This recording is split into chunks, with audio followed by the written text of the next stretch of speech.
Se você tentou e não conseguiu,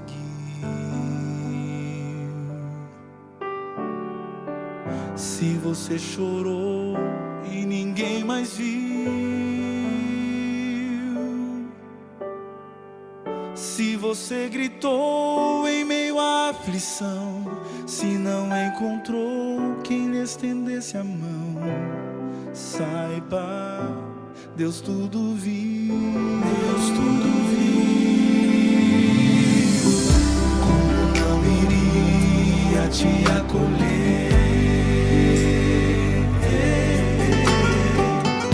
O que te formou, quem te fez nascer?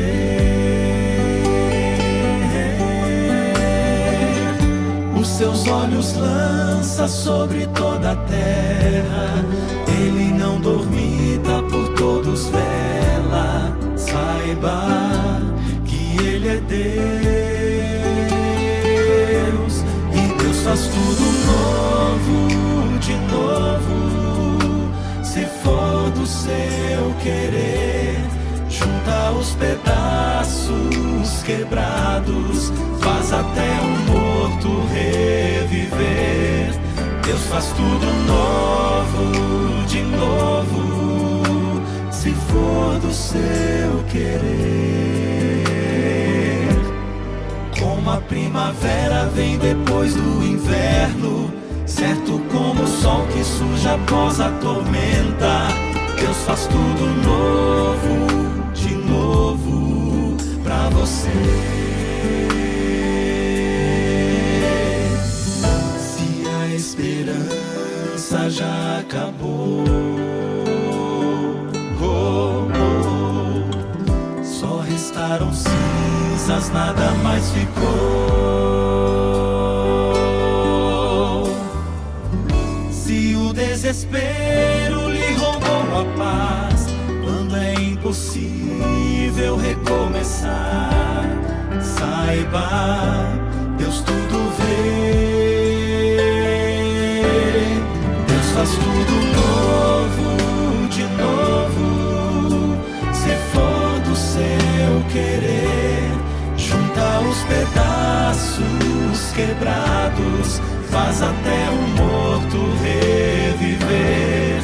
Deus faz tudo novo, de novo, se for do seu querer. Como a primavera vem depois do inverno, certo como o sol que surge após a tormenta, Deus faz tudo novo, de novo, pra você. Mas você precisa confiar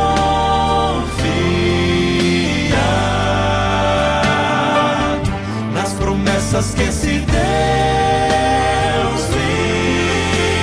lhe dá, e pela fé as lutas passarão, melhores dias sim virão.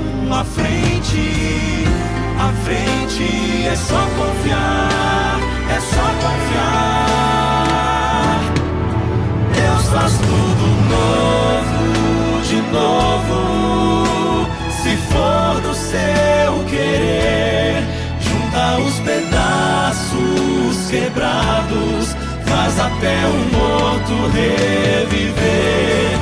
Deus faz tudo novo, de novo, se for do seu querer. Como a primavera vem depois do inverno, certo como o sol que surge após a tormenta, Deus faz tudo novo, de novo, novo, de novo. Deus faz tudo novo, de novo.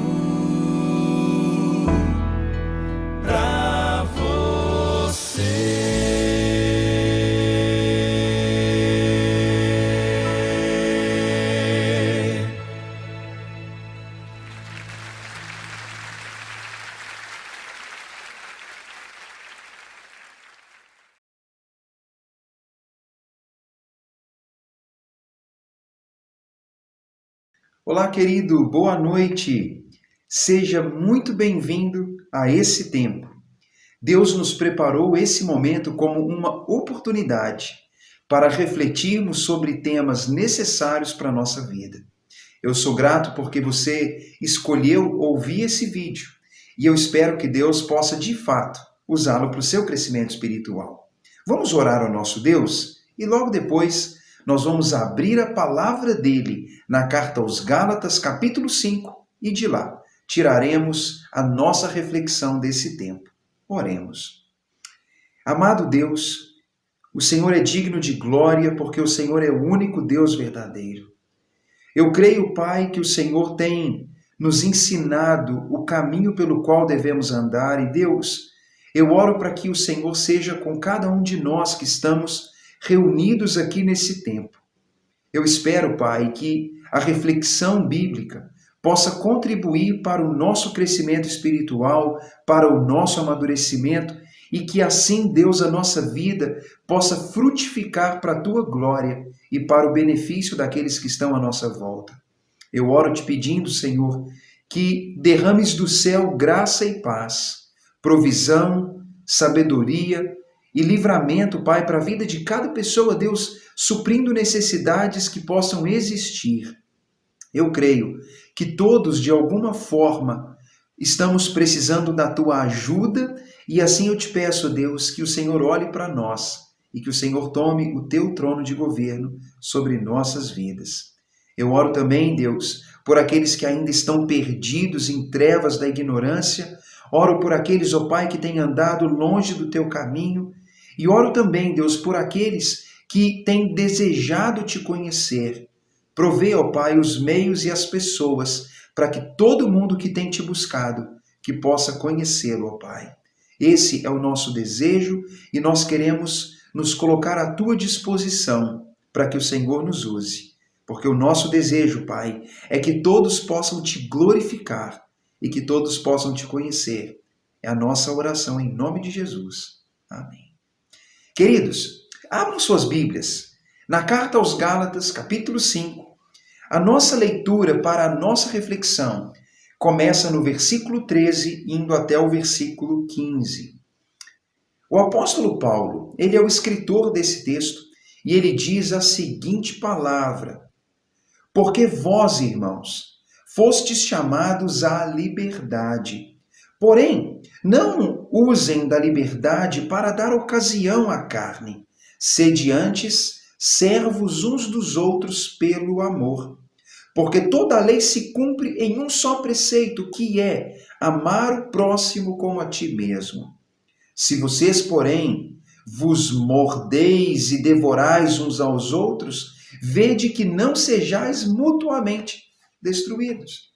Queridos, olhem como essa palavra é interessante. Talvez ela revela no seu coração uma série de perguntas e dúvidas, e o meu conselho é: leia a carta aos Gálatas. Paulo escreve para aquele povo porque eles estavam vivendo debaixo de uma grande pressão para viverem cumprindo a lei friamente, como pessoas que ficam presos a ela, em uma espécie de legalismo que ignora outros valores morais. Como se eles colocassem a sua confiança, dependência, estilo de vida em cumprir a lei rigorosamente, fielmente, sem de fato conseguir entender o que ela é e como ela se aplica na vida diária. Queridos, isso que eu acabei de falar pode parecer confuso, e eu acredito que realmente há muitas coisas para se falar sobre essa carta. Mas o que Paulo quer dizer é que o homem que é salvo por Cristo, pela graça de Deus, é uma pessoa que é livre do peso, do fardo que a obediência legalista da lei impõe. Às vezes, muitos daquela época de Paulo estavam vivendo sobrecarregados, como quem diz, eu tenho que fazer isso, aquilo, e de fato não estavam celebrando o relacionamento com Deus.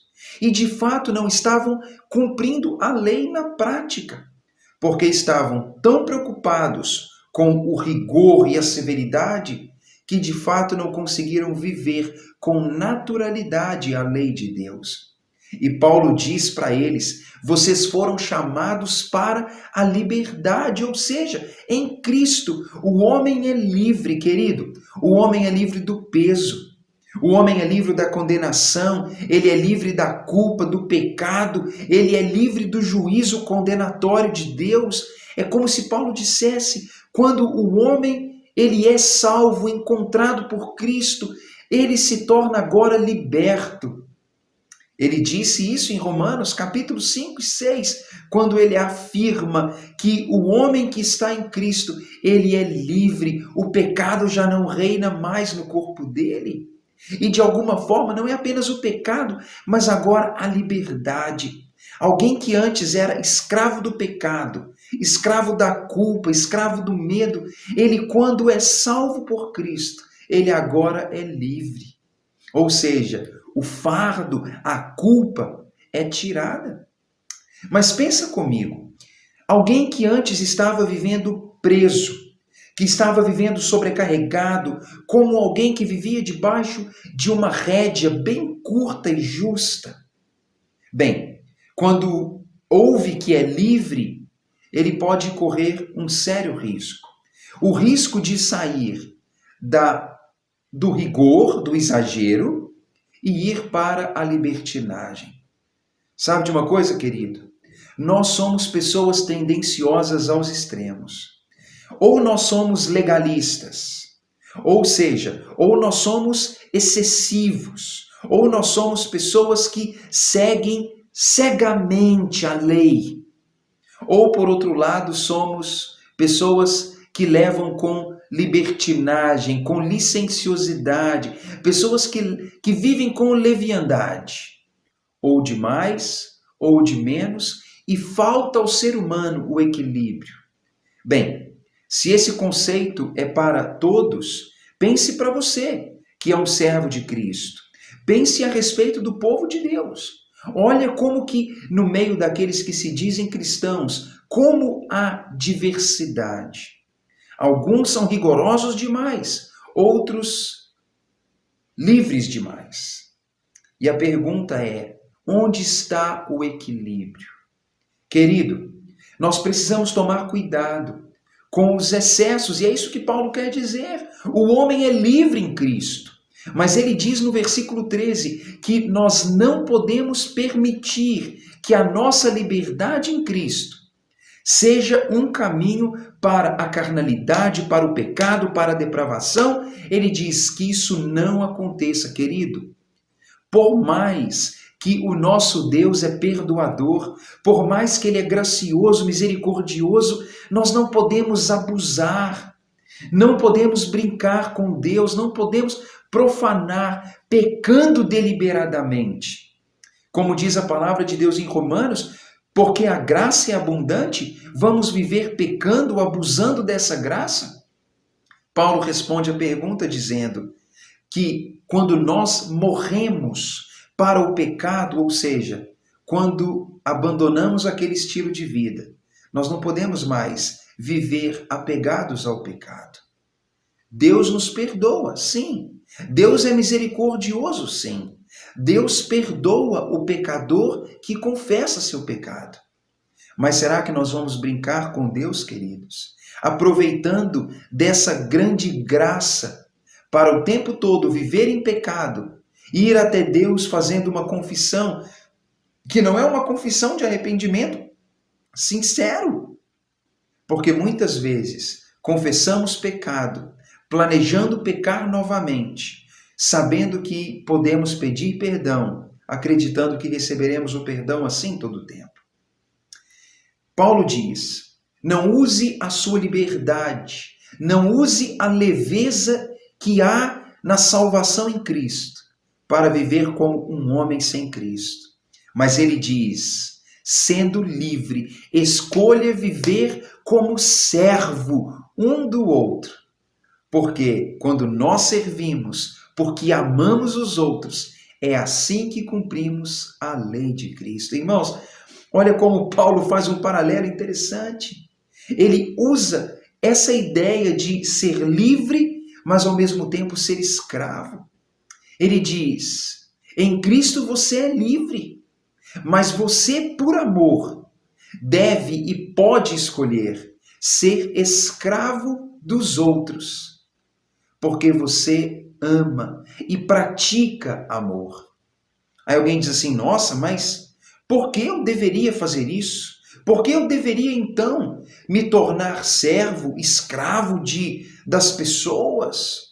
Bem, Paulo diz que a lei de Deus, ou seja, a vontade de Deus para o homem, é que nós amemos uns aos outros e pratiquemos o amor. Ou seja, querido, quando nós amamos o próximo, e quando esse amor, ele é um amor prático, é um amor ativo, vivo, verdadeiro, transformador, aí sim nós estamos amando. E se amamos o próximo na prática, de fato, nós estamos cumprindo a vontade de Deus. E sabe, querido, esse é o desejo de Paulo, que a liberdade humana seja freada, que ela seja limitada pela prática do amor. Porque Paulo, no versículo 15, ele entende uma coisa importante, que se as pessoas viverem se mordendo, se devorando, inevitavelmente elas serão destruídas. Não apenas uma ou outra, mas todos perdem. É um tipo de jogo, de contenda e de disputa, em que ninguém sai ganhando. Querido, olhe como esse contexto, então, é necessário para a nossa reflexão. Paulo fala de liberdade, ele fala de escravidão, fala de amor e fala de evitar esse estilo de vida de contenda e conflito constante uns com os outros. Eu quero te dizer que, da ótica de Paulo, ele tem uma fórmula clara. Ele entende que liberdade mais amor resulta em serviço. Alguém que foi livre da culpa, do pecado, da condenação e que ama essa pessoa, inevitavelmente será transformada em uma pessoa que serve outras pessoas. Mas uma pessoa que alcançou liberdade em Cristo, mas não ama, não vive, não pratica amor, inevitavelmente isso resultará em um estilo de vida libertino, excessivo, depravado. Sabe, querido, nossa liberdade precisa ser acrescentada, precisa ser melhorada com a prática do amor. E eu quero, para reflexão minha e sua nesse tempo, afirmar que nós, sendo livres, podemos escolher ser servos de outras pessoas. Querido, não há vergonha nisso. Não há fraqueza, não há fracasso nisso.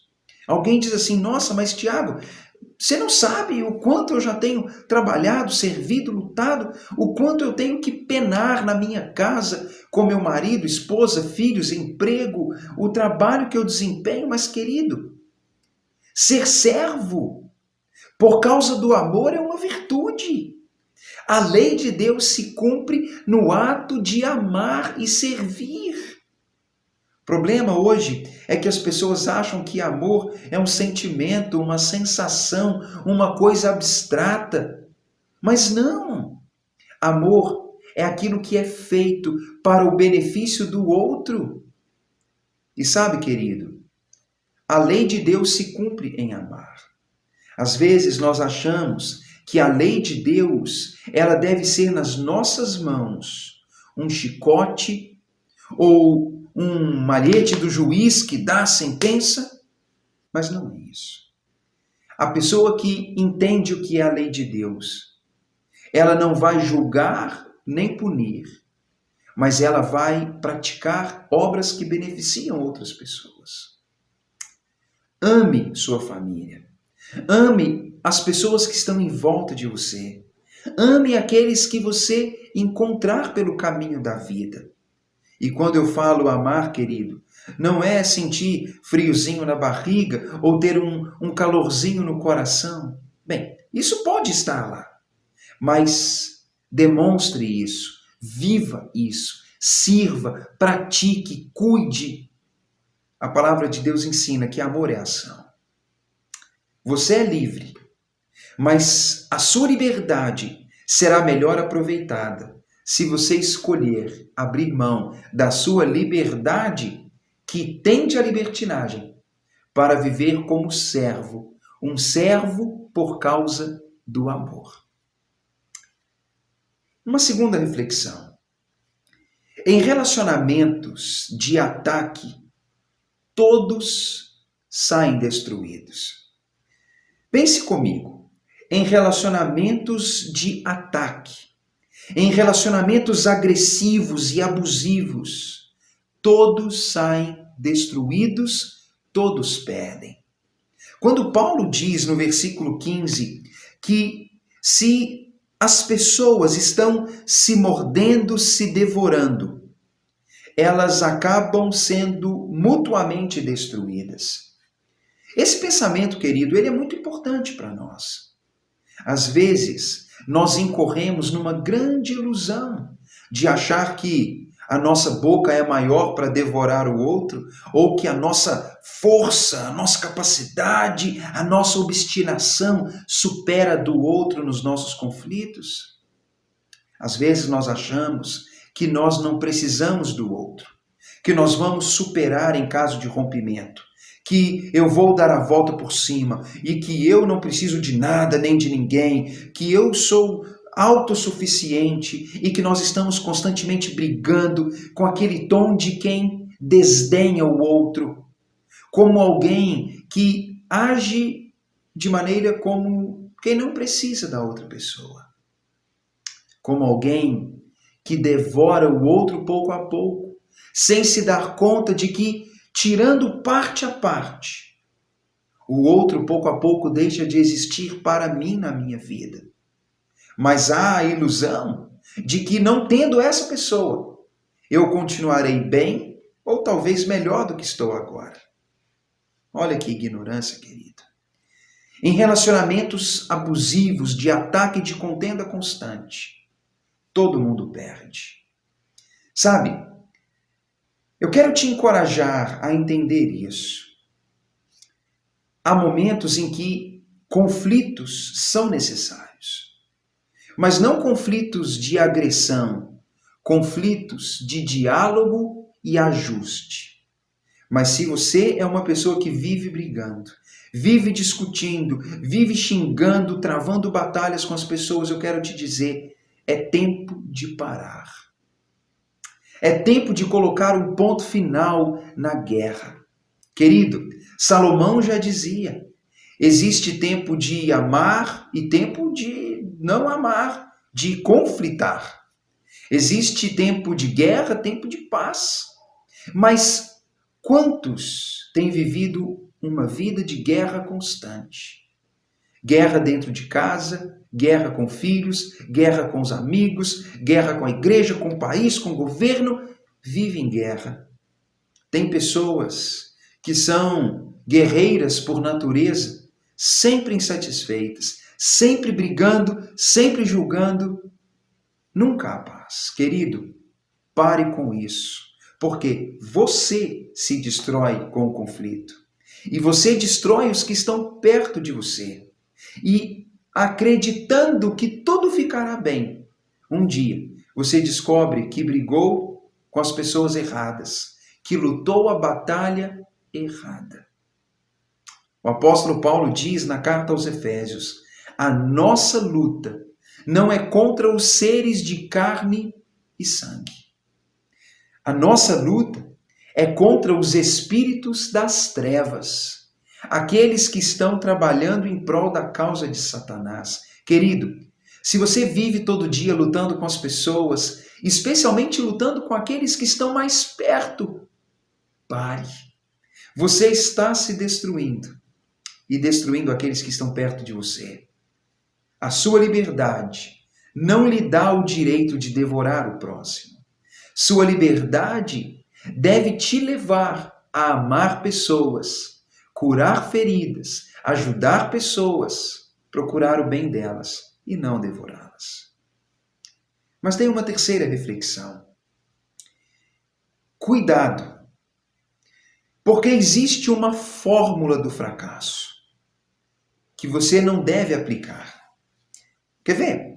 Leia comigo no capítulo 5 de Gálatas, o versículo 26. É uma espécie de conclusão do raciocínio. E Paulo diz: não se deixe possuir de arrogância, orgulho ou uma glória vazia que você dá a si mesmo. Não provoque um ao outro e não tenha inveja um do outro. Olha como Paulo diz: não seja arrogante, não seja um provocador e também não seja invejoso. Provavelmente, quando Paulo diz isso, ele tem em mente a clareza de que onde há conflito, ataque constante, onde pessoas estão se devorando, certamente há arrogância, certamente há provocação e certamente há inveja, algum tipo de sentimento ruim desse tipo. Querido, quando Paulo fala sobre essa arrogância, essa vanglória, ele está dizendo que é uma espécie de delírio de grandeza.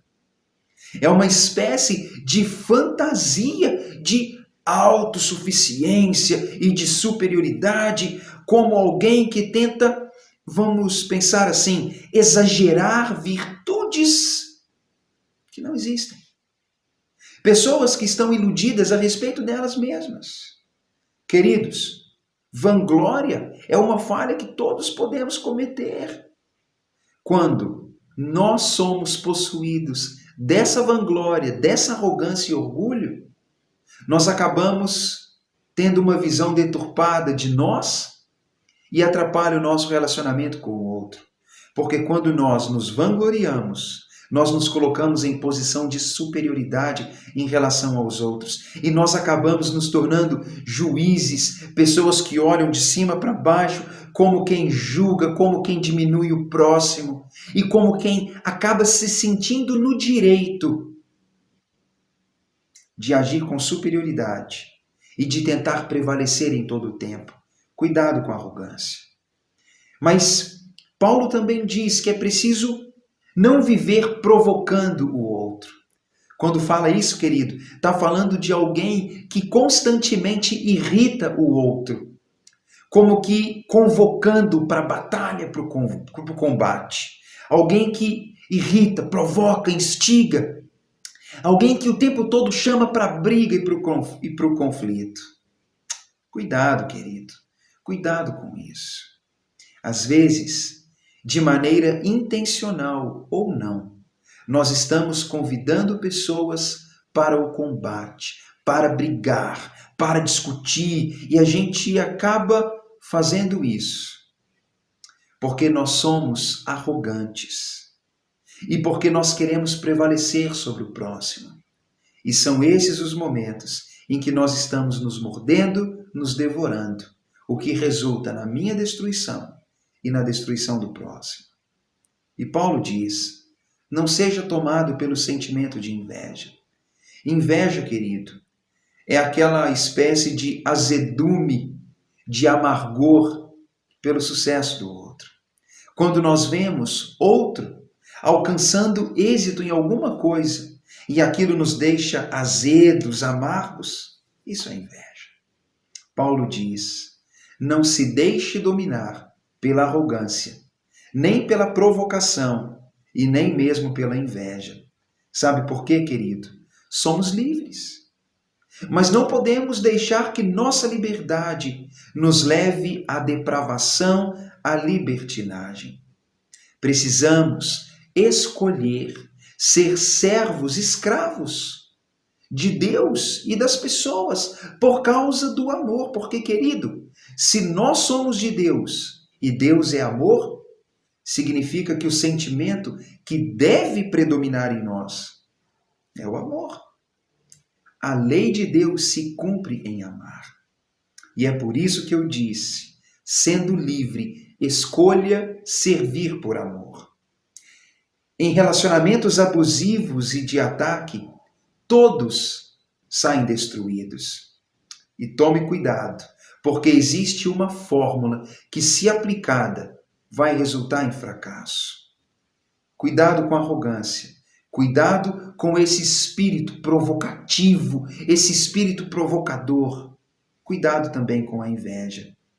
Sabe, querido, muitos casamentos e relacionamentos de pais e filhos, de amigos, de colegas de trabalho, de empregador e empregado, de vizinhos, de pessoas do dia a dia, de pessoas com quem praticamos esportes ou temos algum tipo de contato, muitos desses relacionamentos estão desgastados, porque não há sabedoria no relacionamento.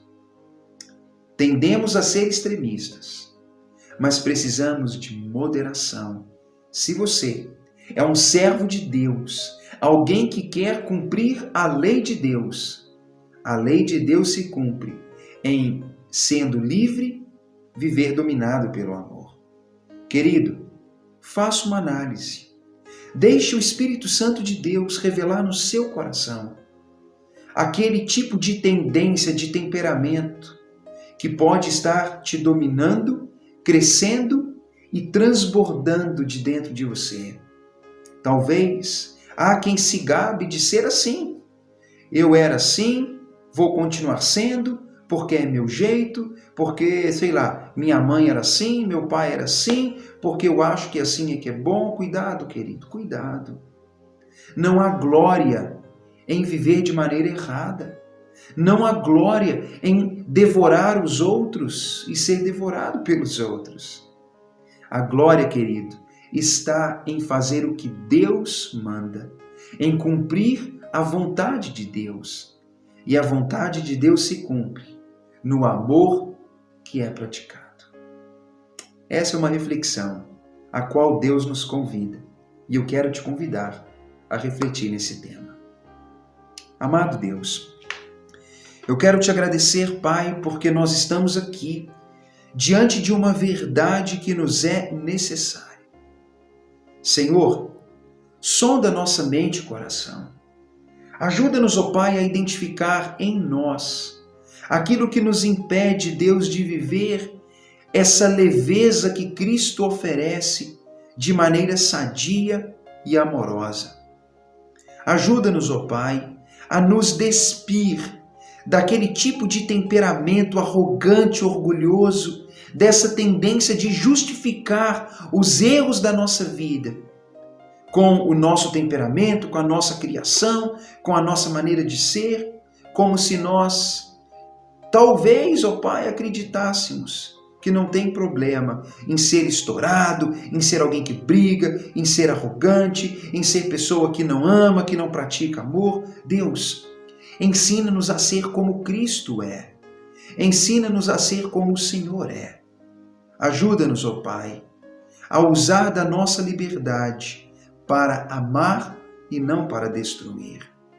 Solidifica, Pai, no coração daqueles que já se renderam ao Senhor pela fé em Cristo a certeza, Pai, de que o amor é a característica principal e distintiva dos teus filhos. Ajuda, Pai, para que famílias sejam curadas pelo amor, para que relacionamentos sejam curados pelo amor, e para que onde há, ó Deus, esse espírito provocador de briga, de conflito, onde há, ó Pai, esse abuso da liberdade, que possa reinar paz e que cada pessoa se submeta um ao outro, como é próprio do cristão. Visita cada coração, Senhor.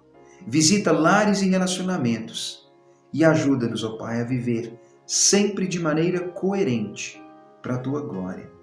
É a nossa oração em nome de Jesus. Amém. Querido, eu quero te convidar nesse tempo a fazer uma análise, uma reflexão. Se possível, tome tempo. Tenha coragem de refletir sobre quem você é. Tenha coragem de pedir perdão e oferecer perdão.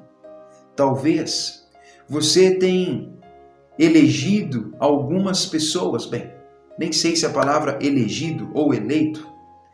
Talvez você está elegendo pessoas como adversários, inimigos, talvez pessoas que estão tão perto. Talvez você está lutando a batalha errada, lutando contra aqueles a quem deveria se apegar mais, servir mais, amar mais. Sabe, eu quero te convidar a refletir, mas também a agir.